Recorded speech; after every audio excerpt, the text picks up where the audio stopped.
Our focus this unit is going to be on what's called a quadratic function. So quadratic function is any function that contains the term x squared, and when graphing it, whose graph is going to form what's called a parabola. The key thing that makes any sort of function a quadratic function is the term x squared. So here's an example, y equals x squared minus 2x minus 3. So notice again you have the x squared. So comparing what we've talked about up to this point, you have linear functions that would be 2 times x. You have exponential functions, which would be 2 to the x power. And now quadratic functions are going to be x squared, meaning the power is always going to be 2. When graphing, this is always going to form what's called a parabola. We're going to spend some time graphing quadratic functions. A parabola is going to be a U-shaped graph.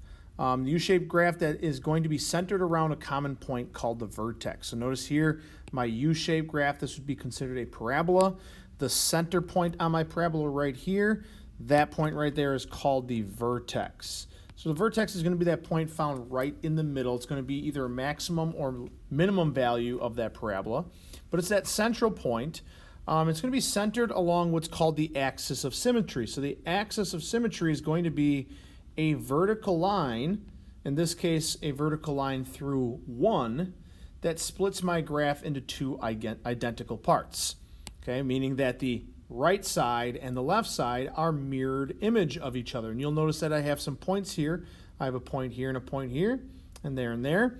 What I want you to recognize is that across that axis of symmetry, all of these points are an equal distance away from the axis of symmetry. Might be 1 unit away, might be 2, in the case of those last 2 points, might be 3 units away. So what we're going to do is we're going to focus on today the idea of quadratic functions, looking at the vertex and the axis of symmetry. So in this first example, what we're going to do is try and identify the vertex and the axis of symmetry from a graph. So here I have my U-shaped graph. This is again called a parabola. So the vertex is going to be the center point on my parabola. So in this case, if I were to look at my parabola, the center point would be located right here, which means my vertex is going to be at a point of 2, negative 3. My axis of symmetry is the line, the vertical line that goes through that point, and that vertical line crosses the x value of 2. So what we're going to say for our axis of symmetry is that it's at a value of x equals 2. So putting it together, my axis of symmetry is going to be a vertical line labeled as x equals a number, in this case 2, and my vertex is going to be a point on that line, so in this case 2, negative 3. In my next example here, I have my vertex all the way up here. Notice this is a maximum value, and my parabola goes downward, which is okay, but it still forms a U shape, just an upside down. So if I wanted to look at the vertex of this parabola, it would be at negative 3 and then up 7. And the axis of symmetry would be the vertical line that goes through that point, and notice that that would cross at negative 3. So my axis of symmetry is at x equals negative 3. So graphically, quadratic function is always going to form what's called a parabola. So what we're going to also look at is how we write quadratic functions. So the simple and most basic way to write a quadratic function is what's called standard form. So in standard form, it's going to look like this. You have y equals ax squared plus bx plus c. So you have 3 parts of this. You have the ax squared term. So this right here is what's called the quadratic term, and that's what makes this into a quadratic function. But you still have the bx as well as the c. So the bx portion, that's going to be the linear part of this equation, and then this last one is called the constant. So when we get into graphing, we're going to look at what each of these terms is going to do to my parabola. But in general, all quadratic functions can be written in the standard form, where just like standard form for linear functions, a, b, and c are going to be a number. So to give you guys an example, let's say I gave you the function y equals 2x squared minus 4x plus 6. So in this, and again, we have our 3 parts. We have the quadratic term, 2x squared. We have the linear term, minus 4x. And then we have the constant term, which is the plus 6. Our goal from this today is we're going to look at how we identify the vertex and the axis of symmetry from these functions written in standard form. So there is actually a formula on how to identify the axis of symmetry which is shown here. The axis of symmetry is going to be, again, that value of x where we have that vertical line. So in order to find the axis of symmetry, what we're going to do is we're going to use this formula. The formula is negative b over 2a, where b and a are going to be the numbers in these two terms. B would be the number in my linear term, and a would be the number in my quadratic term. So to show you an example here, if I wanted to find the axis of symmetry, I know that 2 is my a value, and negative 4 is my b value, 6 would be my c value. So if I want to find the axis of symmetry using the formula negative b over 2a, all I got to do is plug those numbers in. The negative b means that whatever b is, the negative tells me that I want the opposite. So here where negative 4 is my b value, I want the opposite, which is going to be positive 4. And then on the bottom, 2a means I'm going to take 2 times my a value, which in this case is 2. Simplifying that, I would have 4 divided by, well, 2 times 2 is 4, so then I would get 1. So that means that my axis of symmetry would be centered around the point x equals 1.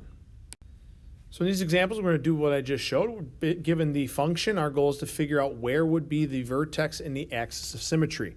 We're going to start off again by using our formula for the axis of symmetry, negative b over 2a. So given my values in this first function, I have 2x squared plus 8x minus 1. So the two terms I'm going to look at are the quadratic term and the linear term. This first one would be my a value, and 8 would be my b value.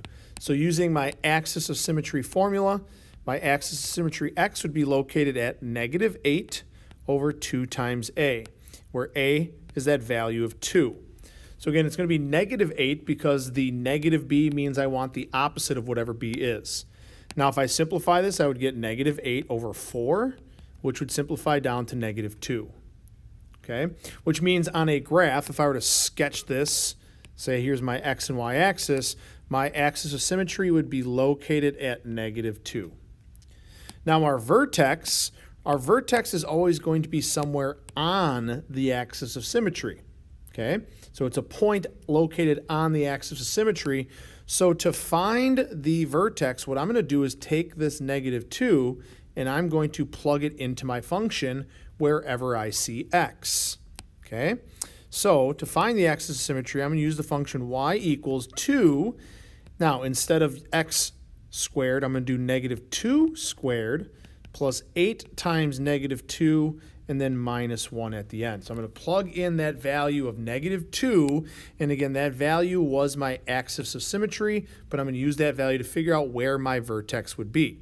So by simplifying here, I'm going to get negative 9, which means my vertex is going to be located at the x value of negative 2, which I got from my axis of symmetry, and my y value in this case would be negative 9. So it would be at a point, if I were to plot this kind of on my sketch, would be somewhere down there at negative 2, negative 9. In this next example, I have 3x squared plus 9.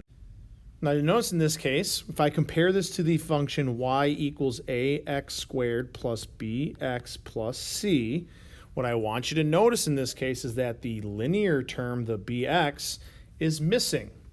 This first term would be, the 3x squared would be my quadratic term, and the plus 9 would be my constant term.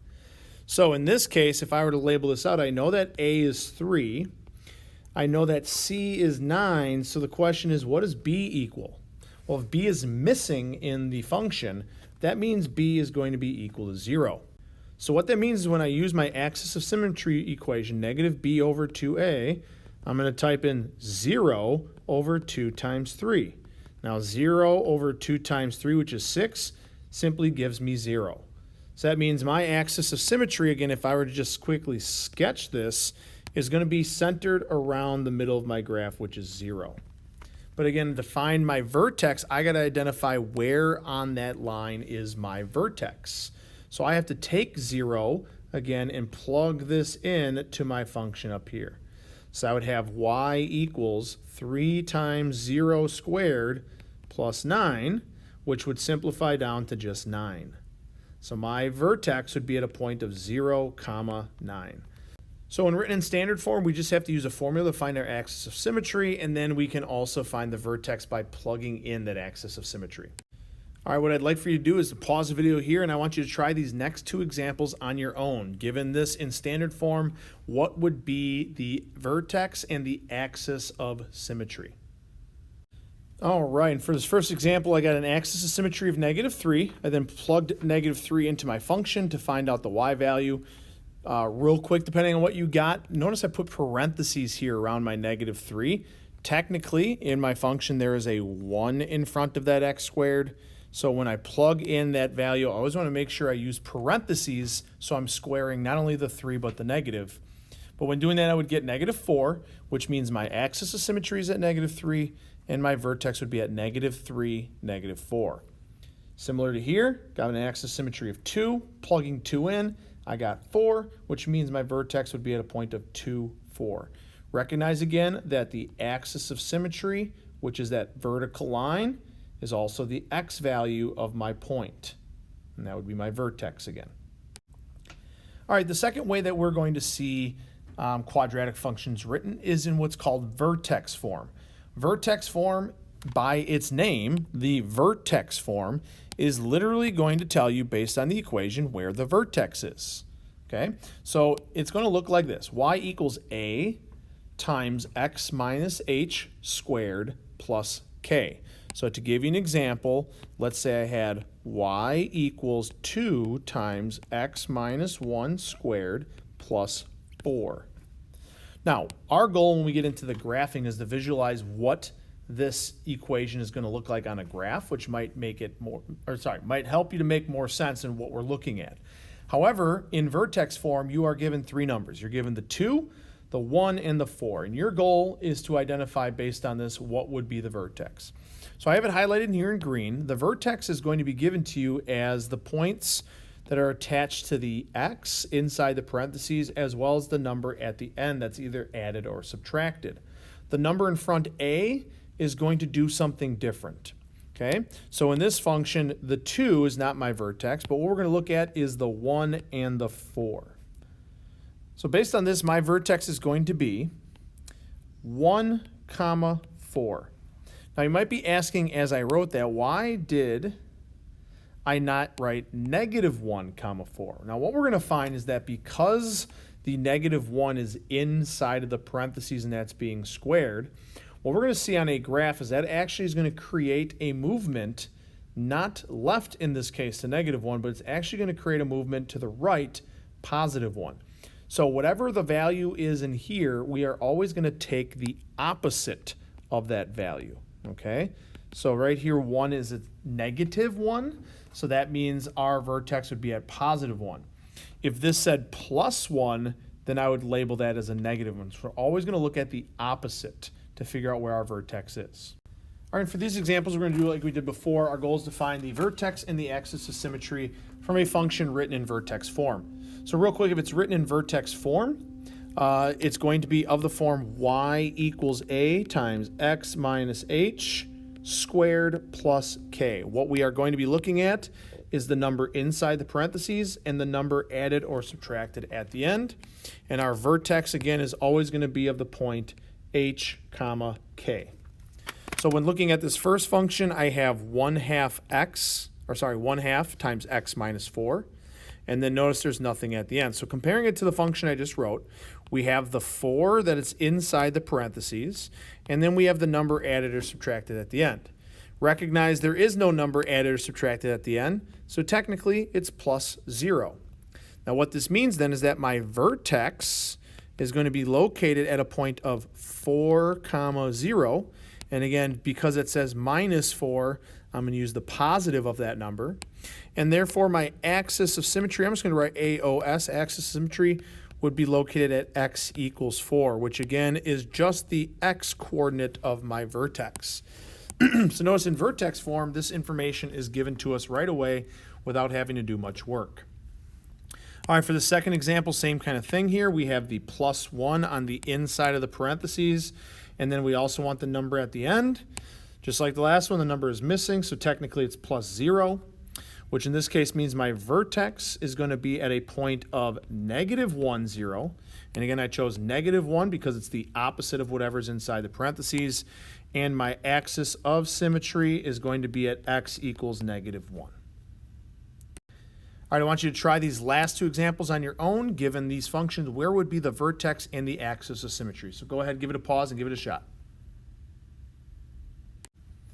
And you should get, for the first one, a vertex of 3, 5. And again, the axis of symmetry is going to always be the x value, so it's at x equals 3. Second one, we got a vertex of -2, -4. And my axis of symmetry would be the x value of -2. All right, so in this section, we just looked at the idea of quadratic functions and specifically focused on the concept of the vertex and the axis of symmetry. Our next couple sections are going to be taking quadratic functions and graphing them using this information. So if you got any questions, jot those things down. See you guys next time. Peace out.